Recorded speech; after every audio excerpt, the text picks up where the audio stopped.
Good afternoon. My name is Diana Belfon. I'm the Equality, Diversity and Inclusion Specialist for Integrated Care Northamptonshire. I'd like to warmly invite you to our Leadership Matters conversation, Caring for Your Future. Welcome. Can we go on to the next slide, please? Before we start the session, we'd just like to run through a few housekeeping with you. We would like to encourage you to keep your cameras on. It's always good to see those smiling faces out there enjoying the session that we have prepared for you. So please feel free to do that. This is an interactive session, so we do welcome your questions. So what we'd like you to do is either pop your questions in the chat, or alternatively, you can use the raise hand function within Teams. As mentioned earlier, this session will be recorded so that colleagues who cannot attend today can watch on demand on our website. And because we are recording the session, that's why we're encouraging you, please, to keep your microphones on mute, which will eliminate any background noise. We'd like to remind colleagues that we'd like you to be respectful and courteous to everyone on the call today, and that's really important. And also we would admonish you to follow the housekeeping rules. Now, without further ado, I'm going to now introduce you to the chair of today's session. So if we go on to the next slide, please, Mariam. I'd like to introduce you to Tracy Robson. Tracy is the Director of People at Northampton General Hospital, and also, I'm proud to say, Tracy is the Senior Responsible Officer for our inclusive culture and leadership across our Northamptonshire partnership. So can I please hand over to you now, Tracy, and thank you. Yes, you can. Thank you, Diana. And hello, everybody. So another really exciting Leadership Matters conversation. And I'm sure all of you appreciate that it takes a number of people to pull something like this together. Today, I consider myself to have the easy job, but a big thank you in advance to all of the speakers who are going to take part in this, and to Diana and team behind the scenes who have organised this. And thank you to everybody for taking time out of your day, because we fully appreciate that you all have extraordinarily busy jobs and important jobs. So really hope that you really enjoy today. As Diana says, I hope you've got a drink. I hope you're sitting there and really, you know, getting the opportunity, just some time for you around this topic. So yes, Tracy is all of the things that Diana talked about. But Tracy is also the mother of 2 children, and I'm also a carer for my 90-year-old mother who's registered blind and is very much disabled now. So I'm really looking forward to this session on a personal level as well, because the agenda that Diana has pulled together for us today, it gives us all lots of learning opportunity and hopefully some good conversation in the breakout groups that I will take you through in a moment. Because you might have joined this being a number of things. You could be an employer and have some responsibility in the employment side of things. You could be an employee looking for some guidance and advice, and you could be a carer, and you could also be all 3 of those things, because we're humans, and these days we have very complex lives. So I have a particular passion in this area. I'm learning all the time, because I haven't been a carer before, and I'm realizing I found myself in this journey and not knowing very much at all, and not knowing how to navigate it at a really basic level. How do I keep my job going, supporting my children who aren't quite off my hands? I mean, that I think it was referenced the sandwich generation. I'm one of those people who had children late in life. I'm also a single parent, have been for 20 years, and I've got my mother. So I'm genuinely here also to learn and get some information to take it back to my organisation in my day job, help Diana and the team think about how we can share and continue the conversation at system level, but also at a very human level. So I'm really excited about today. Can we go to the agenda? So what have we got lined up today?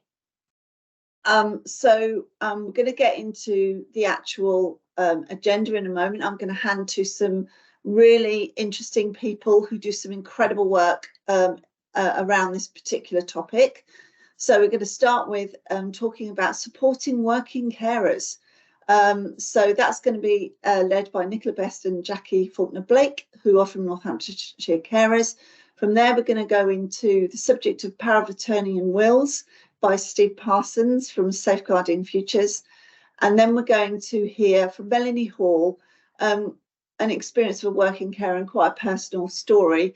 And I love hearing personal stories because I don't know about you, but I find those really impactful when you hear from somebody who's in a similar situation or somebody I might be supporting at work and really bringing it to life for us. So really looking forward to all of those things. Then we're giving you the opportunity to go into a breakout session. And what that means is, I think, I'm not the tech person here, but somebody in the background, I believe, is working the magic to put you into one of those groups that I believe you have said you would want to go into, and give you the opportunity to hear a bit more around those topics of carer passports, caring in the cost of living crisis, which is, really not changing, is it, very much at the moment, and how we care for our working carers and nationwide building society, so how they're doing that. And you can have some conversation around those topics. At the end of that, we're going to bring you back into the room and we're going to ask you for some feedback, because the only way we can continue to make sure we're, really delivering these from the basis of things that you want to hear about, information that could be relative for us, particularly Diana in her role as system about how we might continue this work in this space. And then I'm going to share with you a little bit of information about what else is coming around Leadership Matters. So I really hope, you are giving yourself the focus and time to listen to this today, because it's a really well thought through agenda. I think it's going to be hugely interesting, whichever place or whatever role or whatever situation you are in, and that you make the most when you go into those breakout sessions, do a bit more listening and maybe ask some questions. So without further ado, I'm going to hand over to Nicola Best and Jackie Faulkner-Blake from Northamptonshire Carers. Over to you. Hi, thank you very much, Tracy. As Tracy said, I'm Jackie Faulkner-Blake. I'm from Northamptonshire Carers, and with my colleague Nicola Best, who's hiding somewhere in this mass of people. I'm waving at people. Hi, I'm Nicola Best. We're going to talk to you about supporting working carers. I do have a presentation which I'm attempting to share right now, so please bear with me. No, you don't want to see my emails. There we go. You see, proves that I'm human and I don't know what I'm doing. But there's the presentation. Now, I will say I can't see your faces, and so I'm hoping that if anybody's got questions that they want to ask or any comments, I'll keep an eye on that. Nicola will keep an eye on that. So thank you all very much for taking time out of your day. I know it's over the lunch break, so hopefully you've got your sandwiches with you and you're not missing out on something to eat. Today, as we all know, is Carers' Rights Day. And what is carers' rights? Who are carers? And why we need to support them. So what I'm going to do is go through a little bit about Northamptonshire Carers for those of you who don't know us, a little bit about the work that Nicola and I do, and also a little bit about some of those rights that a carer may have. I've got about half a dozen slides on our services, very wordy, but what I will do is just pull out some of the salient points, and the presentation will be available for anybody who wants it after the session. Specifically, they can request that and we'll make sure that it gets to them. So hopefully things are going to work the way they should. Yes. So Northamptonshire Carers, we're a registered charity. We have been in the county since 1993, and as usual, this is the one slide that I didn't look at and didn't update. We are now somewhere in the region of about 100 employees, and I think we're near about 200 volunteers, aren't we, Nicola? Yeah, Yeah, Yeah, because we have a broad breadth of service, as you'll see from Jackie's slides. Yep. We support carers across the county from 5 up to 99, I think was the oldest person that we have supported. And it's everything in between.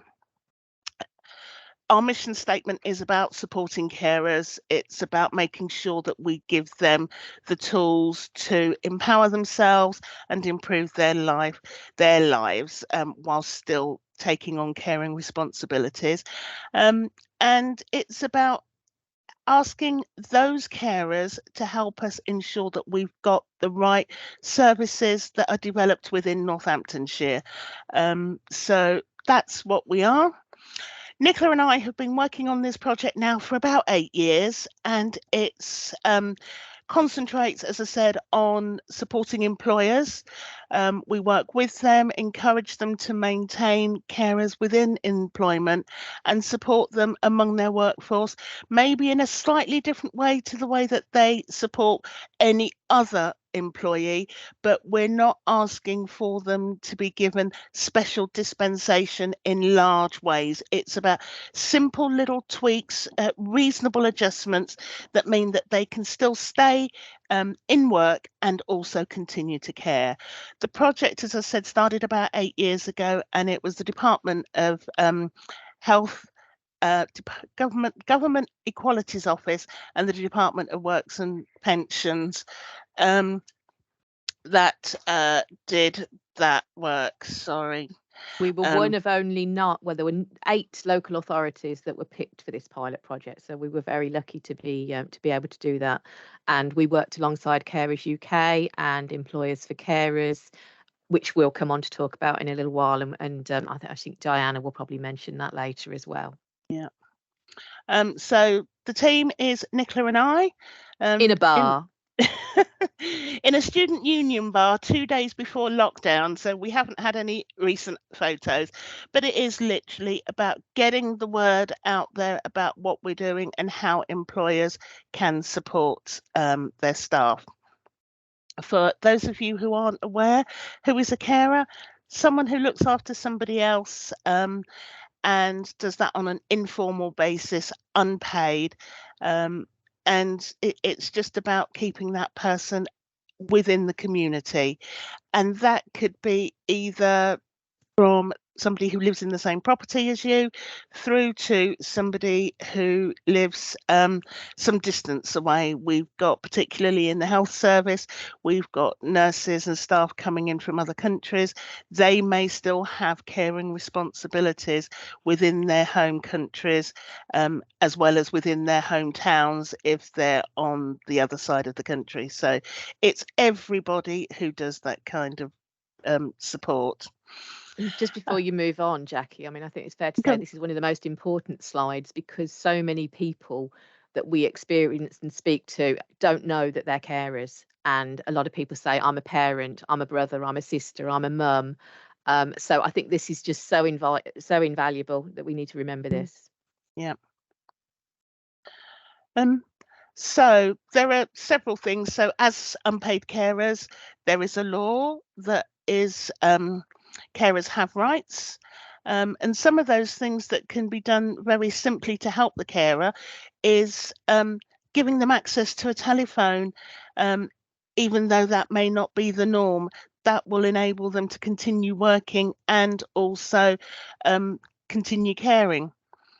Leave arrangements, unpaid or paid leave. There is a bill that's just gone through Parliament that it is now law, or it will become law, that all unpaid carers will be entitled to 5 days unpaid leave. So lots of employers are now having to think about that. And as an organisation, Nicola and I will be working on how we can support employers through that minefield to help them. We encourage employers to think about doing that in a paid capacity, so as that the carer is not necessarily penalised, for want of a better phrase, for having to take time off for caring. But the recognition is now there that carers need to take time off from work and they are legally or will legally be entitled to do that. Is there anything you want to add to that, Nicola? Just really that I think people don't necessarily think this one through, because if you are a carer and you're taking your annual leave, if you run out of annual leave, if the person you care for has lots of appointments, where do you go from there? You don't have break time. You don't have time to charge your batteries up, which is what annual leave is really meant to do. But also you burn out. And then what happens is you take sick leave. So it's a lose-lose for everybody. That's it. The right to be identified as a carer. This is a great one. Holding your hand up and saying that you are a carer is not putting a target on your back at work. It's about saying, I want to continue to work. I want to continue to care, but I'm going to need some help with it. And there are various areas where you can get that support. One of them is talking to your GP and getting identified there. That's always a help, because quite often if you do take time off sick, you can then say to your employer, well, actually, with the support of my GP, I don't need to be off sick, but what I do need is to take some additional leave. There are lots of things that you can do. Identifying yourself to your employer as a carer as well is always a good thing. Being open and honest, because you're more likely to get the support that you need from work if you've told everyone what's going on, rather than burying your head in the sand and trying to find your own way through that minefield. Nicola, anything else? No, I'd just say in the meantime, I've put the link to our webpage, which talks about these legal rights. So, you know, we're touching upon some of them, but the link I've put in the chat will take you through to the booklets that Carers UK produce and that Carers Trust produce, and other useful information. So they're in there, and feel free to take advantage. We're hoping, because as usually happens with Carers Rights Day, quite often Carers UK will produce a new booklet that they promote, but sometimes they do that every other year. So I don't know, we'll wait with bated breath. Yeah. The right to request flexible working, that's a huge one. You have the right to request it. You don't have the right to demand it. But if you're working with your organisation and they are aware of what's going on, when you start to say, actually, there are some things that I need to do, particularly if you're looking at parent carers, I need to work within the school hours, because that's what's needed for my caring role. It's quite easy that you can request that. And if your employer's already aware of what's going on with you, they're more likely to work with you about those flexible requests. There are some areas, particularly in health, where it's not so easy to do that. When we're talking about covering wards, we're talking about doctors who may need to be in surgeries at particular times, all those sorts of things. But in general, having the conversation and making those requests should be and can be quite easy. Again, Nicola, anything you want to add to that? No, I mean, I think as Jackie said, in some professions it's easier than others. But then if you look at the work that Carers UK are doing, there are organisations like Centrica, there are large trusts, there are schools, there are, you know, occupations across the board. And in some way they are finding ways to work through this. You know, if there's a will, there's a way. And it's the moral right thing to do. There is a question in the chat, Jackie, about doctor's surgery and what benefits of registering as a carer. We'll perhaps pick that up in a minute. Okay, well, I'll pick that one up right now. Registering as a carer with your GP surgery has a couple of things. As we know, getting appointments with GPs is becoming more and more difficult. If your GP is aware that you are caring for somebody and you ring up and say, I need a home visit for whoever it is, because it is registered that you are their carer, they are more likely to take notice and try and accommodate that for you, rather than thinking, oh, this is just another person who's demanding a home visit because it's more convenient for them.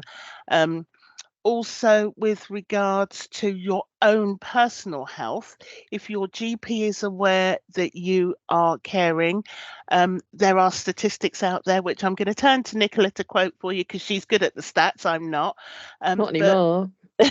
but the mental health, the stress levels of unpaid carers is much higher. So if Yeah. your GP is aware of that going on in your life, then they are more likely to say, is this because of your caring role that you need some support with your own mental health? So those are just two of the reasons. We work very closely with the GPs, surgeries. As part of the Care Quality Commission, there is now within their requirement, GP surgeries need to demonstrate the fact that they are aware of who the unpaid carers are within their population, and also what each surgery is doing to support that. So we've got a lot of stuff going on in the background with our GP liaison worker to support that as well.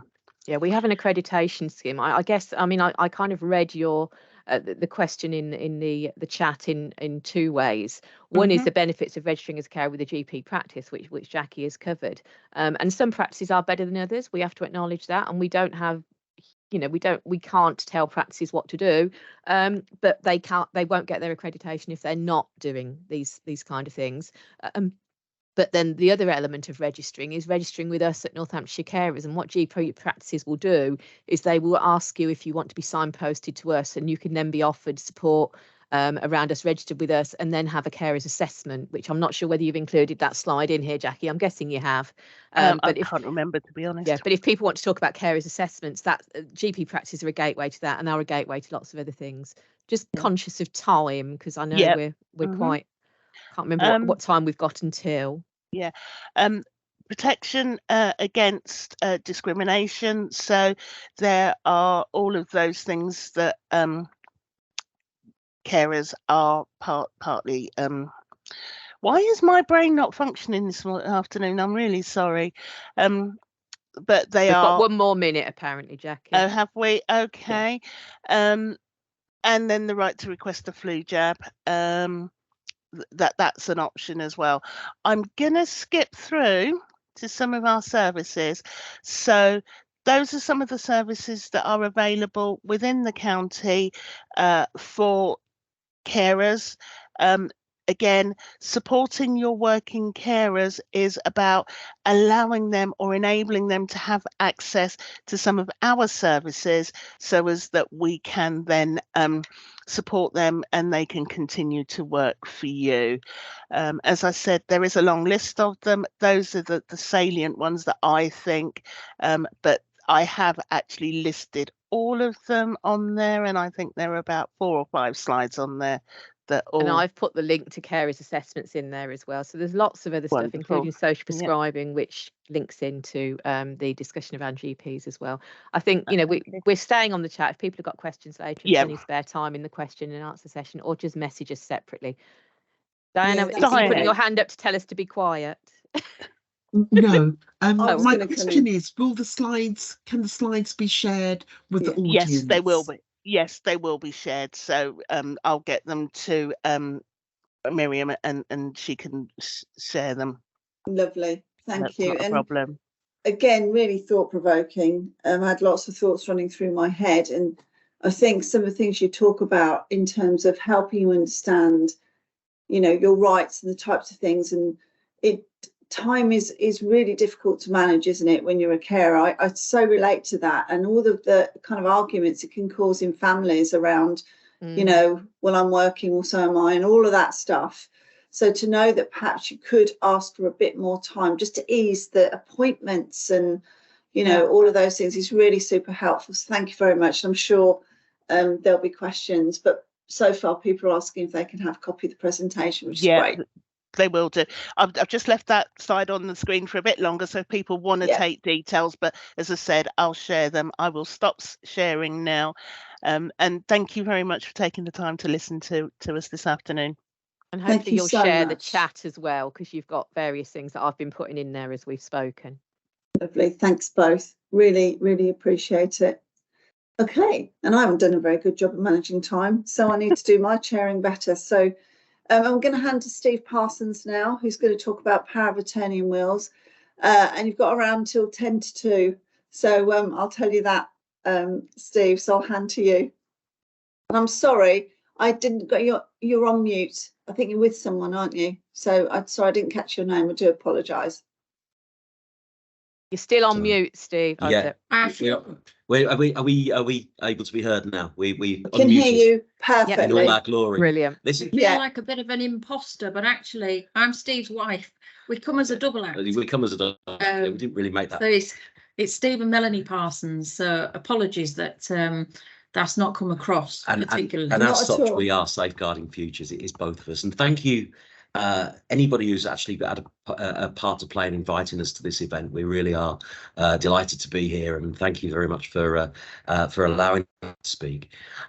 We set up our company because we were frustrated, in essence, with the health and social care system and how broken it was. We're not only will writers and LPA writers and estate planners. We do have a Facebook group which has got nearly 10,500 members nationwide, which seeks to give people prompt and timely advice and accurate advice, of course, around the health and social care system. So I think Jackie used the word minefield earlier on, and that's the word that keeps coming up in our discussions with just about everybody.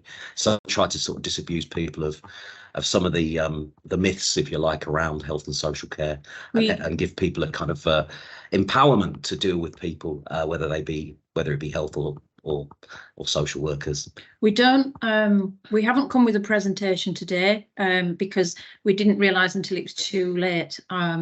So you're going to have to listen to us, unfortunately. We will put all our contact details in the chat at the end. But as Steve said, it's so much more than, you probably looked at the title and thought, oh my goodness, not again. Somebody's going to talk about wills and powers of attorney. It's not as dry as that, because it ties in very much with what we do nationally now. Our kind of journey with, I've worked in health and social care all of my life. Steve's worked in financial services and ran his own company. So I've held many roles within health and social care. And we merged our backgrounds after our sort of lives changed when Steve's dad got his diagnosis of dementia. We had our children had at that point grown up, left home. So we had to relocate ourselves back to Northampton to look after him and keep him at home as long as possible, because that's what he would want. And that's when Steve really had the light bulb moment about, well, we can't live on savings forever. We've got to think of something that we can do. And that's when you came up with that idea, really. It was over a few pints of Guinness, It was. I have to say. It was One evening when we were chatting, and the idea was kind of born out of that, merging what we do to provide somewhere where people can go for all of the advice in one place, rather than trying to search Google or whatever. So it started off about accessing health and social care, as we said.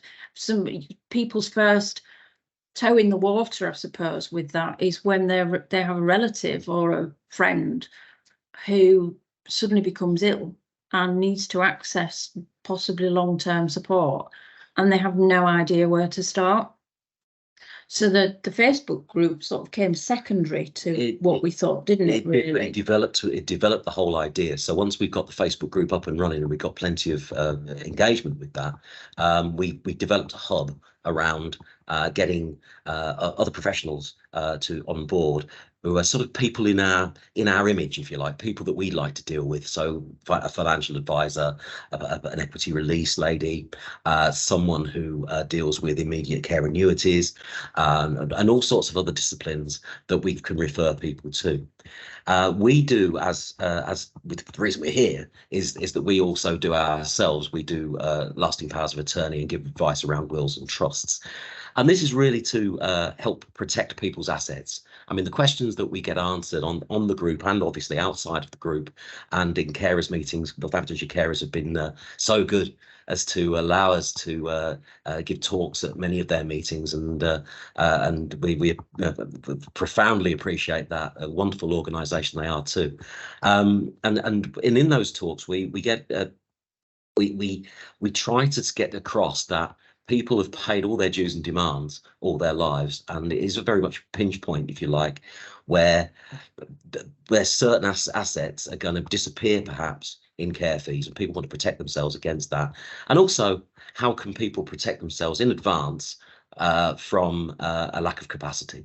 So we're going to talk about lasting powers of attorney first, which is how you can protect yourself against a future lack of capacity. We think, in a very basic sense, that everybody over 18 should have lasting powers of attorney.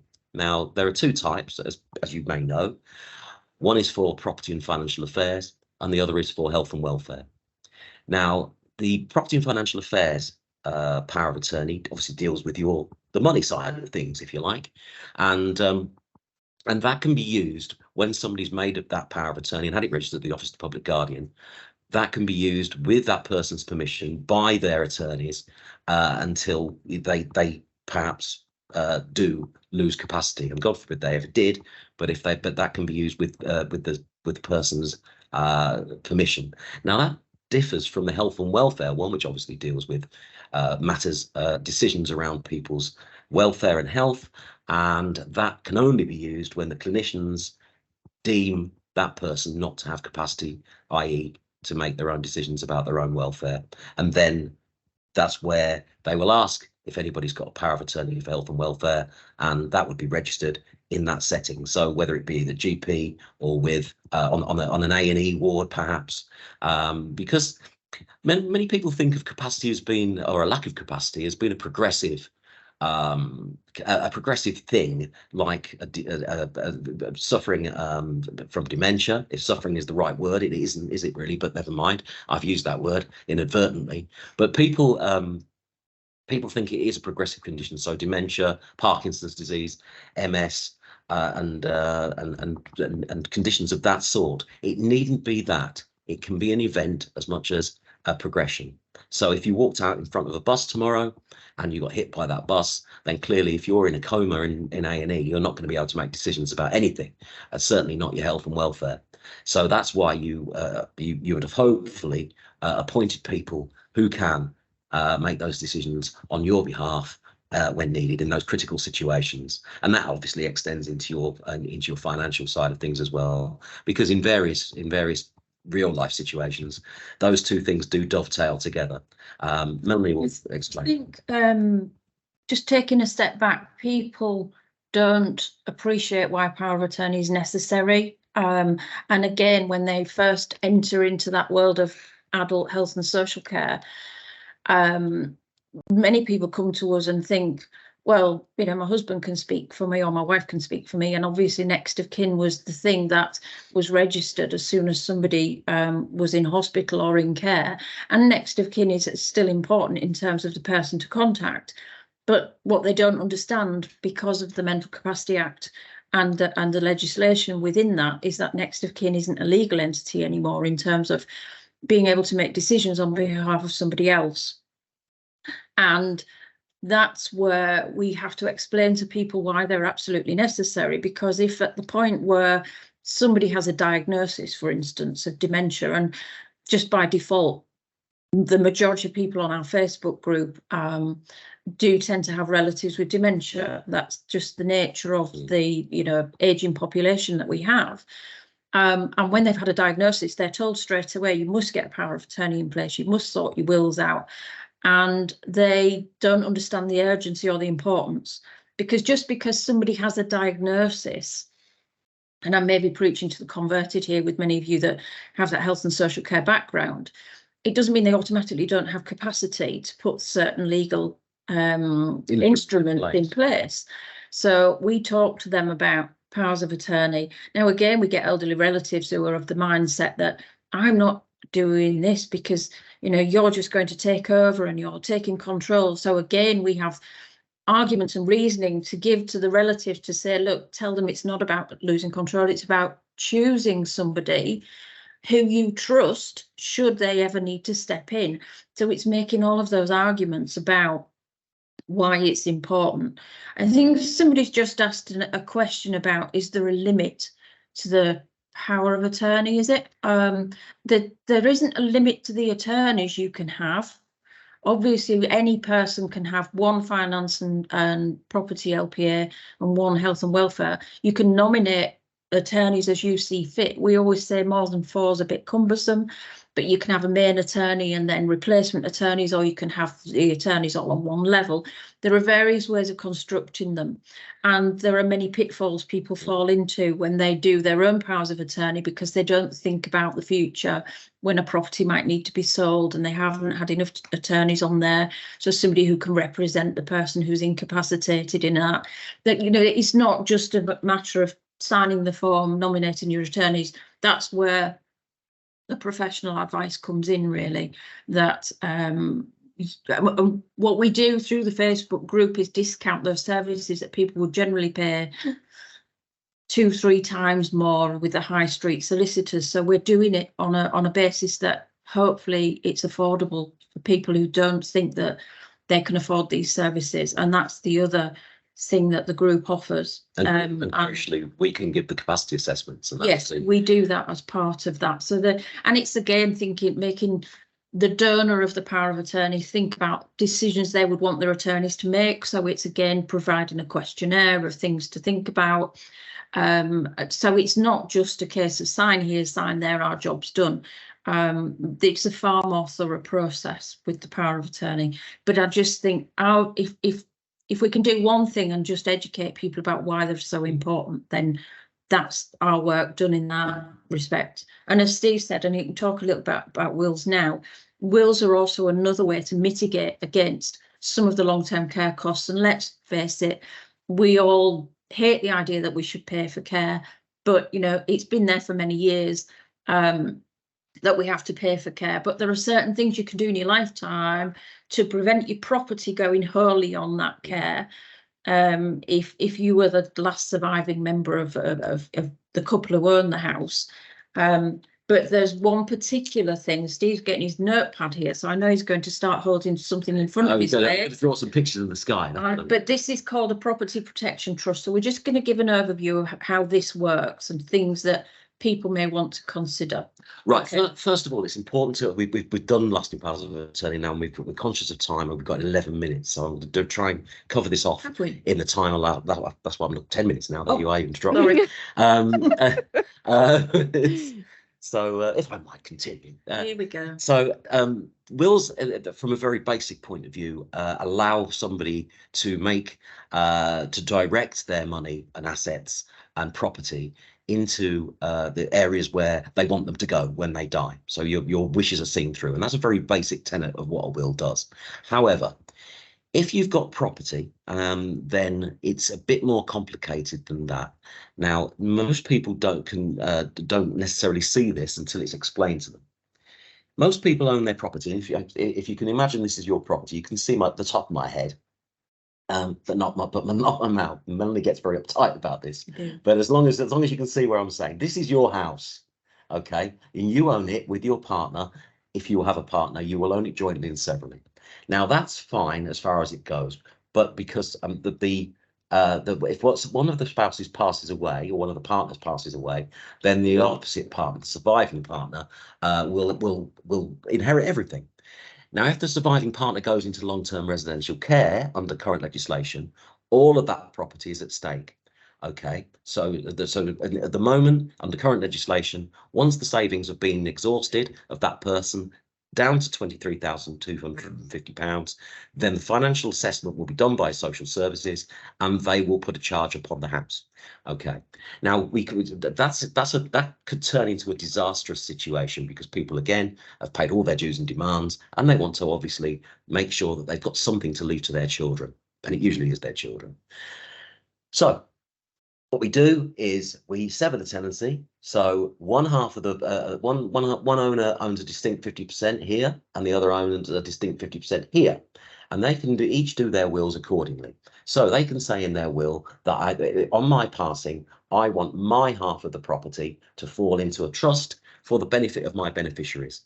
You, the surviving partner, can stay in the property for as long as you need to, whether it be until your death, until you don't need the property to live in anymore, and that can include going into long-term care, or get remarried. And that the benefit of that means that if the second person goes into long-term care, the local authority can only put a charge over, well, they can only take half the property as a maximum, because the deceased person's property, half the property, has fallen into a trust. So and it's ring fenced, if you like, until such time as the second person dies, and then your beneficiaries get paid out, and everybody gets on with their lives. So that it has, so it can save an awful lot in care fees, and it can also save an awful lot if you took no action. And you remember that your property is held jointly and severally here, and most people's are. Then if somebody died and got the whole of the house inherited, passed across to them by spousal substitution, it's an automatic thing. Then, and that second person subsequently gets remarried and doesn't make another will, because on your remarriage, your will under current legislation, again, I always caveat that with that, under current legislation, that any will you've made is invalid. So if you don't make another will, or your partner doesn't make another will on remarriage, then they will and they die intestate. So you die intestate, your new husband, wife, partner will receive everything. And it's not a great leap of faith to think people of a certain age have got their own children. So the people that you're marrying are probably their own grown-up children, and eventually they will get what your children should have inherited, which is a disaster. So that's called sideways disinheritance. So what we're doing then is the same. It's the same mechanism.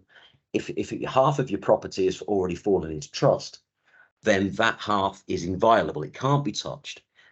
So regardless of what your the surviving partner subsequently does with their life, at least half of the property that's in trust cannot be tampered with at all. So that's quite a powerful thing, because obviously we labour that point with people who are particularly under 65. I think the other thing to point out, the Property Protection Trust is not deprivation of assets. We get a lot of questions about deprivation of assets. It's a will trust. It's only formed upon the death of one of the party, the first party. So it's not deprivation. It's perfectly legal to do. Yeah. Most of people these days are sat on probably the most valuable asset they'll ever have, and that is your house. So we're in a generation of that, and it might not be in the future the way things are going, but then least said about that the better. But you are sat on a valuable asset, so whatever people can do to protect that against whatever the future holds, I think is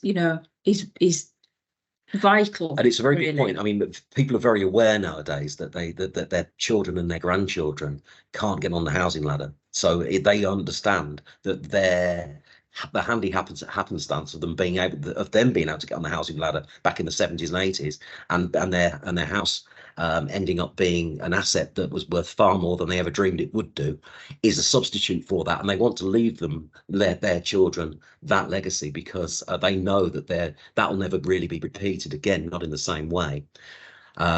So there's that. We've got 5 minutes now. There's another aspect to this that might be of interest to you. And this is, again, a will trust. It's an entirely different will trust, but it's particularly pertinent for people who have got adult disabled children. Okay, so people who've got children who have transitioned from children's services into adult services, and then the parents become very worried, notwithstanding the fact that adult services are difficult to negotiate anyway, or navigate around anyway. But people become very worried that what happens to me when I've gone. So the parent carers are very acutely aware that their passing will become a bit of a disaster for the child with the disability. Now, there are 3 reasons for this. The 3 principal pinch points for people are: what will happen to my son or daughter's benefits if I pass away, because they're going to come into an awful lot of money, because there might be a house involved, and often is. So that's the first one, the benefits. The second one is what if my son or daughter got an awful lot of money, they wouldn't be able to manage it. So how would that sort of play out if they've got some ability perhaps to manage their money, but they're vulnerable against themselves, if you like. I mean, there was a case that I dealt with many years ago, where a chap was told that he had all this money and it was to keep it for a rainy day, and of course the first rainy day that came, he went on the bus into town and spent it all, or a good chunk of it. And when asked, he said, "Well, you said I could keep it for a rainy day, and today was a rainy day." So I mean, so there's that. That's number two, and of course the more insidious one is other people preying on their vulnerability, and parents are very aware of that. There are certain people in the community, this awful shame, Sadly, but sadly that that have got a kind of radar for vulnerability, and if somebody comes into an awful lot of money, they will seek to exploit that position. So the reason the instrument that we use in a will to try to mitigate against this is a discretionary trust. So that person who is the vulnerable person, if you like, we write in the parent's will a discretionary trust for the portion of their estate that the vulnerable person would have had, will fall into a discretionary trust and manage that trust. That trust will be managed by trustees. So people are appointed, and usually they are other family members, not always, but often, to appoint that to manage that trust for the rest of that person's life. Now, sometimes other family members, that can be a bit of a poison chalice for other family members, because the disabled person might have a certain insight into the fact that there is money in that trust and they want it out now, if you know what I mean. And so a professional body can be also, or instead, can be appointed, called a trust corporation, to manage that money, obviously for a fee, but on their behalf. Yeah. So there's no ruptions within the family. So we'd look into the family dynamics and what that would look like, in practical terms further down the line. So there's three topics that we've covered there, and I'm down to a minute, I think. So three topics that we've covered: lasting powers of attorney, property protection trust, which is the one I wear with the house, if you like, the property protection, and discretionary trust for disabled adult children. And that's really me. So any questions you have, that's fine. However Tracy wants to deal with that, we're delighted to take questions if there's time for that. But notwithstanding that, we'll put all of our details in the chat. Melanie will do that. She's a better typist than I am, and you can obviously contact us in a variety. For those who don't use social media, we do have a website too, so you don't have to feel that you're missing out. But the link to the Facebook group is on the website as well. But there are a few joining questions, but once you've answered them, we can approve people who want to join as members. But care funding, we haven't covered that particularly, but there is loads of information particularly on the Facebook group about how funding works. Yeah. Sorry, we're shut up now. Thank you very much for listening, and enjoy the rest of the event. We'll be we're here waiting, listening. Yes, and thank you. And you did say, didn't you, that you get really good feedback. Boy, are you getting some good feedback. And I think there is an interesting question there about properties abroad. So if I could say, we'll get into the next section, but take a look if you can in the chat. But I was really drawn into that in terms of, my goodness, I need to really start thinking about this, because I do think things creep up on you. Life creeps up on you, doesn't it? And yes. When you find yourself in that carer space and suddenly you're thinking about, all these things, and navigating the system is incredibly hard. It's like they make it difficult for you. So knowing there's an organisation like this out there where you can access, and obviously even the previous team who mentioned what is available from that angle. But I always think when you start to get into this subject about wills and powers of attorney, it can be so complicated as somebody who's been through it. But I still might follow up personally, because I've one or two things that are starting to make me feel a bit concerned. But thank you so much. Really, really, really helpful. You're very welcome, Tracy, and thank you for inviting us. Cheers. Okay, so now we're going to hand to Melanie Hall, who I believe is going to share a bit of her own personal experience. So Melanie, I'm going to hand to you for the next section. Have you clocked your time? You've got until 2:05, so I'll try and keep you honest on it. Okay. Right, I hope everyone can hear me. And I'm now on a mission, aren't I, to follow that act. That was absolutely brilliant. Thank you. So, hello, I'm Melanie Hall. I'm a non-executive director for Northamptonshire Healthcare NHS Foundation Trust. I am the Wellbeing Guardian, and I also am the lead sort of sponsor, exec sponsor for the Working Carers Staff Network Group, and also the Enable Staff Network Group, which is for people with disabilities and long-term conditions. So I am and I'm also a carer who works. And I say a carer who works because I guess first and foremost, I'm a carer.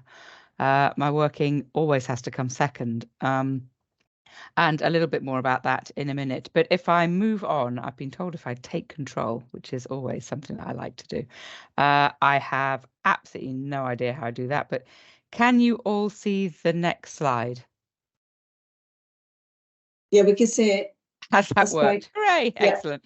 So you may be familiar with this slide. It's a well-known slide used to really, it's one of my favorites when talking about diversity and inclusion and the ridiculousness of some approaches to inclusivity. But I use it here because I think it's really important to recognise that carers also have a vast range of different circumstances. We've talked a lot about carers looking after parents, carers looking after family members, carers looking after children, maybe carers looking after a neighbour. You know, we come in all shapes and sizes. We are dealing with a huge variety of different demands and conditions. And I think it's really important to recognise that when you're a working carer and when you're trying to support working carers, it's not a one-size-fits-all approach.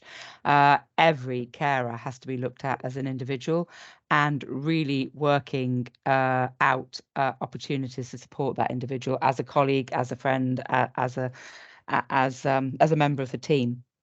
So that's my first message, really. We're all very, very different. So what does caring look like for me?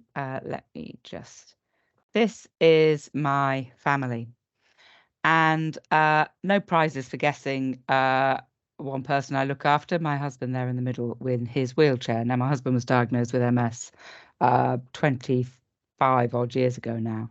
And 10 years ago, he was still walking, albeit with a stick or with a crutch. But in the last 10 years, he's deteriorated. So he's now permanently in a wheelchair and indeed has very limited use of his arms. Those 10 years have been really tough in many ways, and my role as a carer has been continually evolving alongside the deterioration in his condition. And that's the other thing, really. Your role as a carer can change over time. So it's important to continually think about your role as a carer and think about the support you need. It's not do it once and then jobs are good, and it's a permanent review. The role looking after my husband is very physically demanding with his mobility, transfers, etc. It's very time consuming. It can be really unpredictable. MS can be a very difficult disease to predict what one day is going to be like. Increasingly, he can't be left alone. So it's increasingly demanding and consuming my time. And psychologically, a man in his 40s and 50s to deteriorate in this way, the psychology of it has been absolutely tragic. So trying to look after all those needs on every day looks slightly different and places incredible demand on myself and my husband, of course, and my children. Now, the interesting thing about my children is, because you can't see it from the photo, but they're both autistic. And my son was diagnosed some 8 years ago after a very difficult period of transitioning from primary to secondary school. My daughter is actually currently going through a belated and at last diagnosis.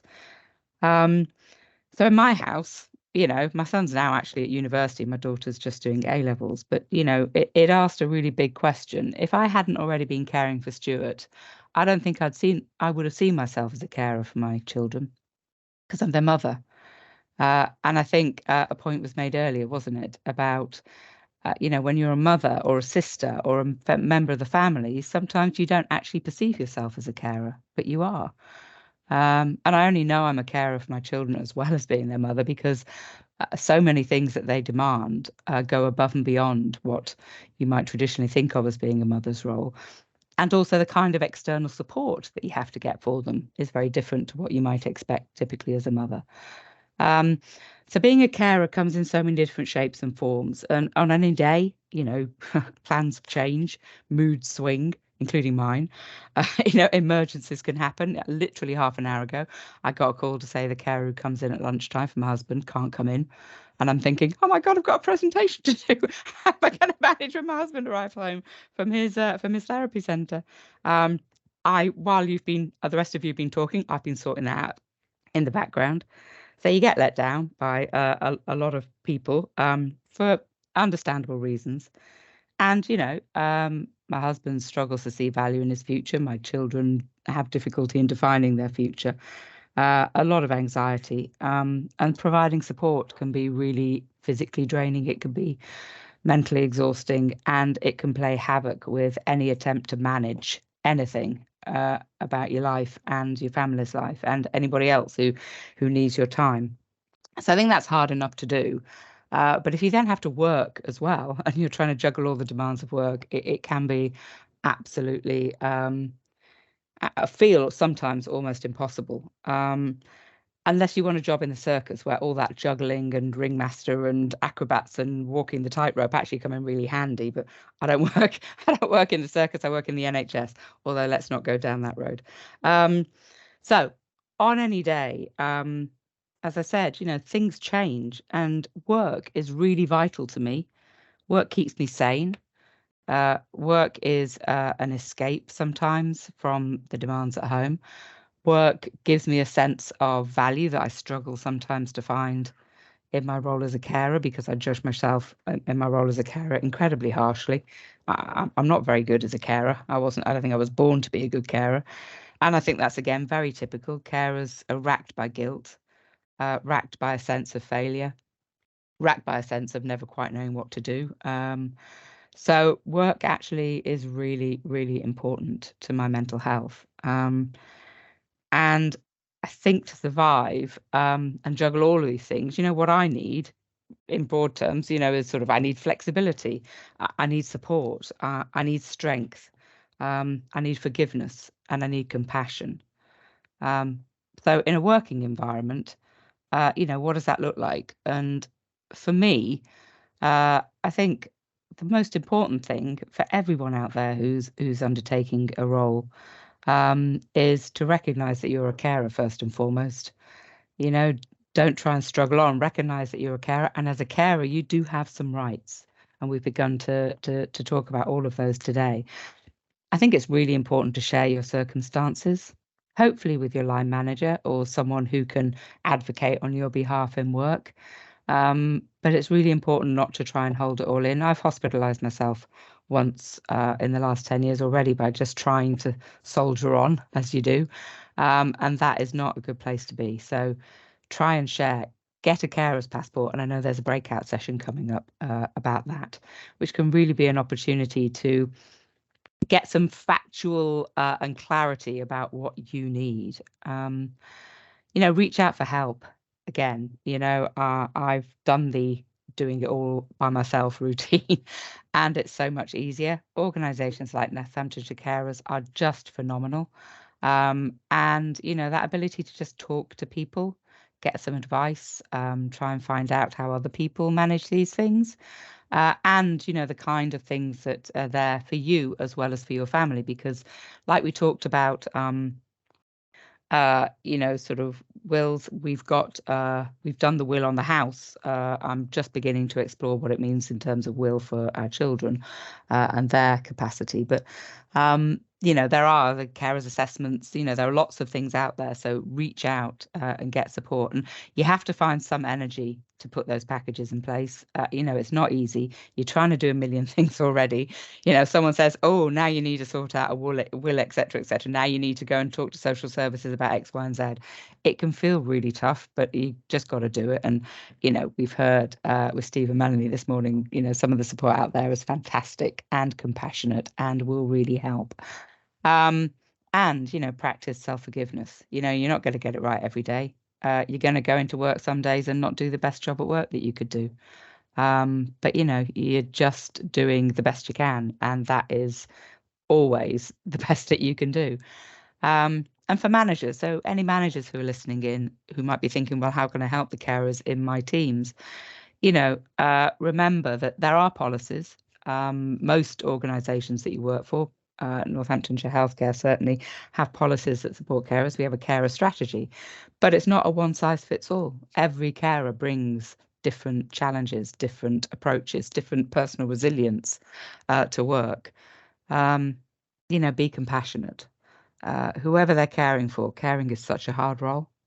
So be compassionate for people who are carers. And if you don't know how to cope with the situation, if as a manager you're thinking, I'm not sure what to do for this person, I don't know how to help them, you know, what kind of things can we provide, then you reach out for help.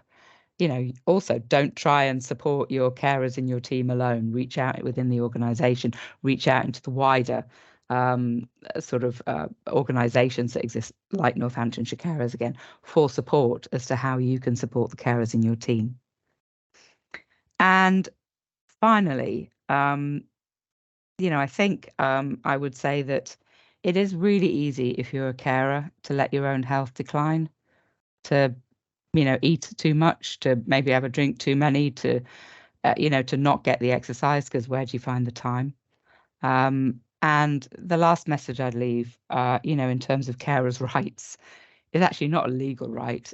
It's your right to actually give yourself some priorities.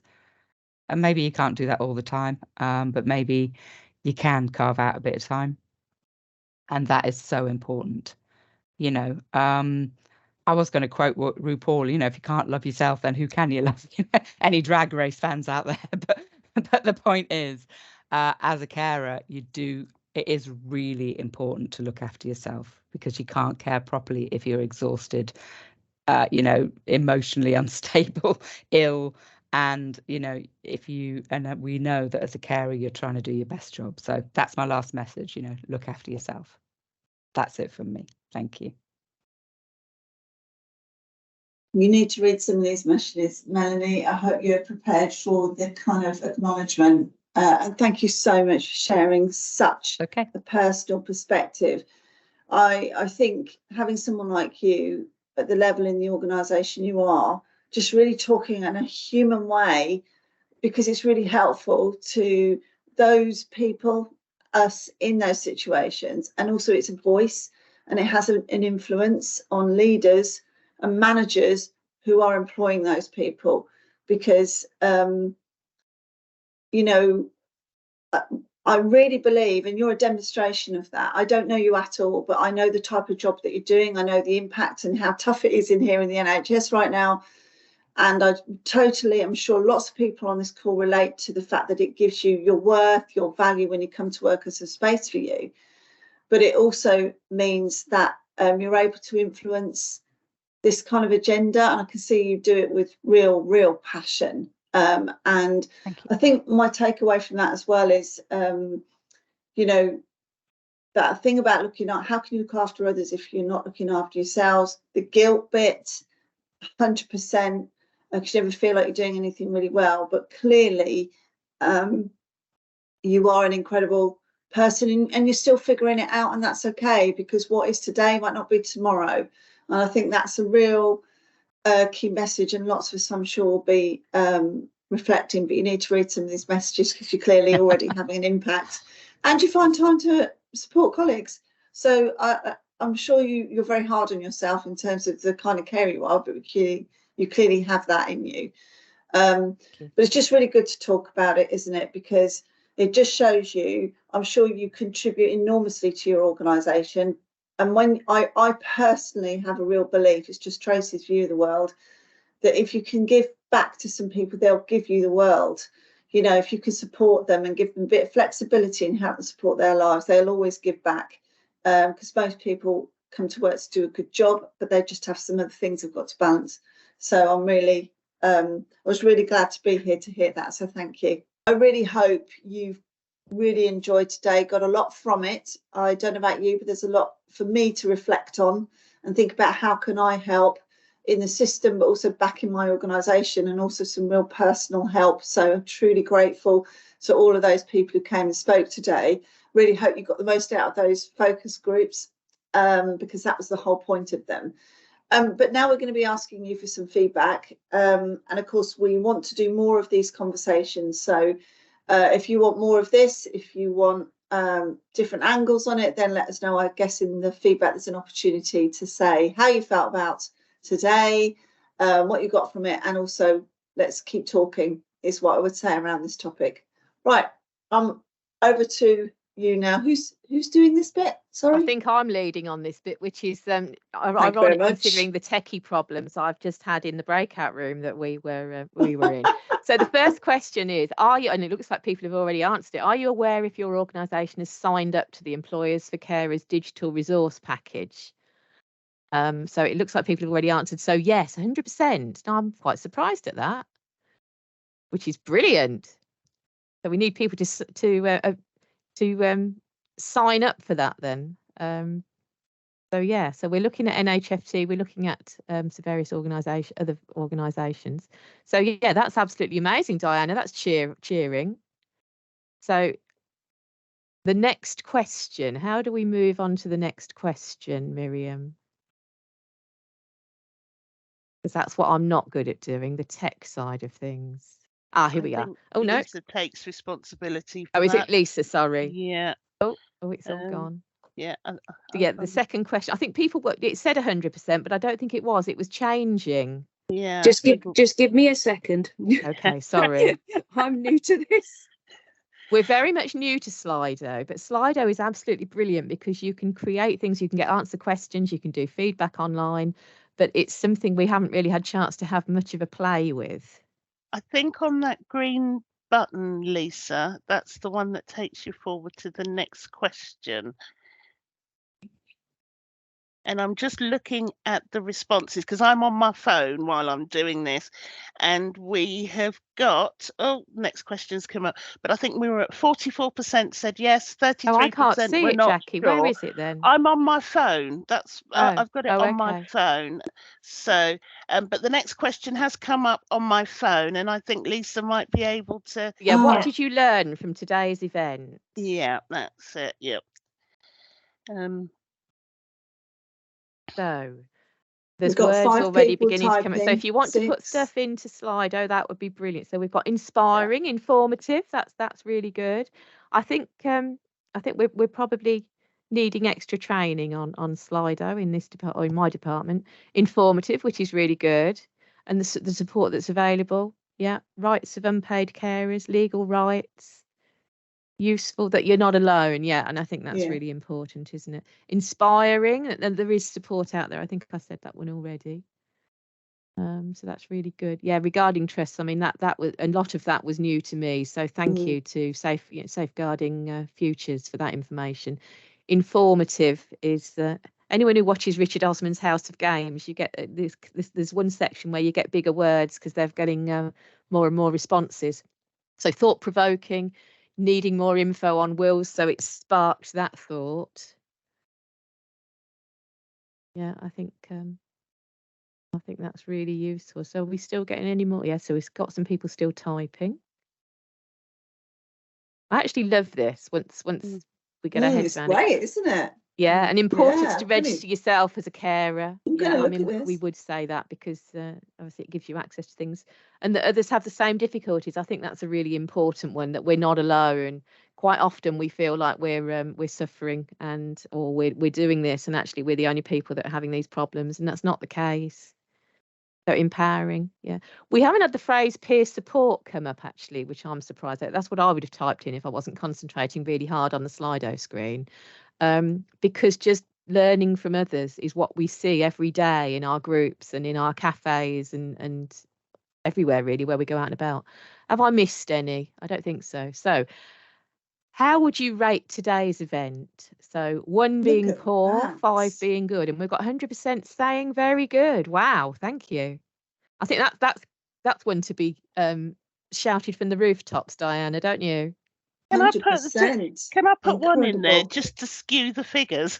No, well, you can say, the presenter from Northamptonshire Carers was rubbish at 10. No, I don't want that. I'm not surprised by those results, though, because I certainly feel sometimes that you'll know this, if you're chairing something, facilitating something, you're concentrating. I was just completely drawn into it.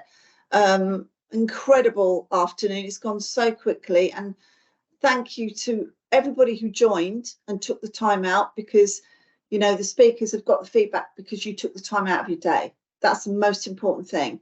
And if your takeaway is for you, that's absolutely fine.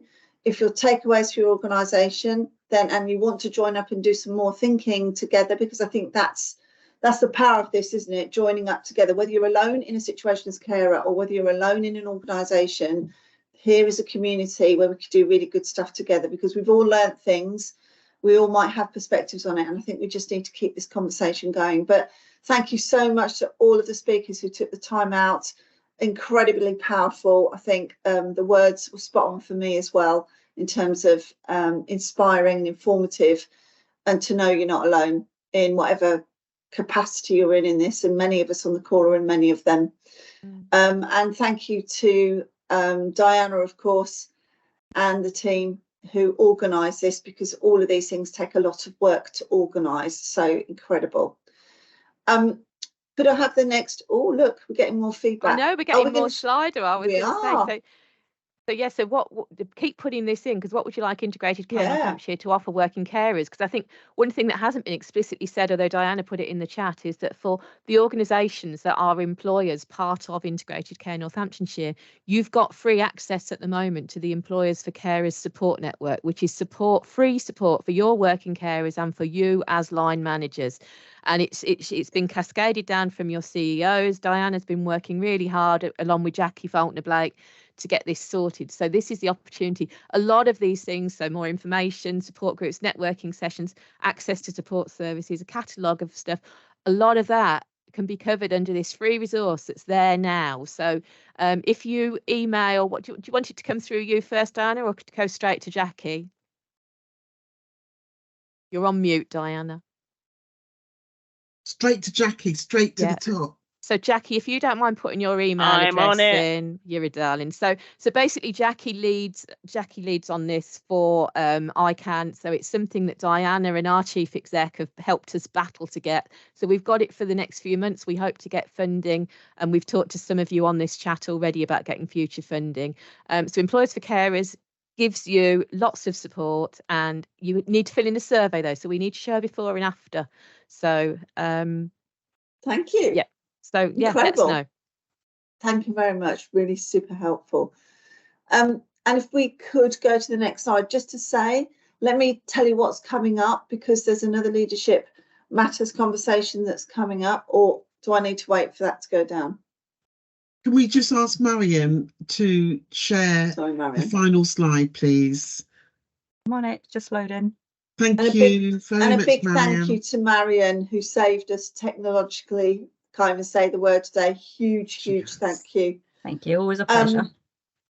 But if you see value in this, there's another one coming up. There's 2 sessions, Tuesday the 5th of December, Tuesday the 30th of January, keeping you and your team safe and well. And you can see that the topic's there. So if that feels like something you or your colleagues, share this with your colleagues. If you think this is relevant for them, get them along. We're trying to do this in bite-sized chunks, that it's manageable for people to take some time out in the day, because I have no doubt that will be another fantastic conversation that we can all have together.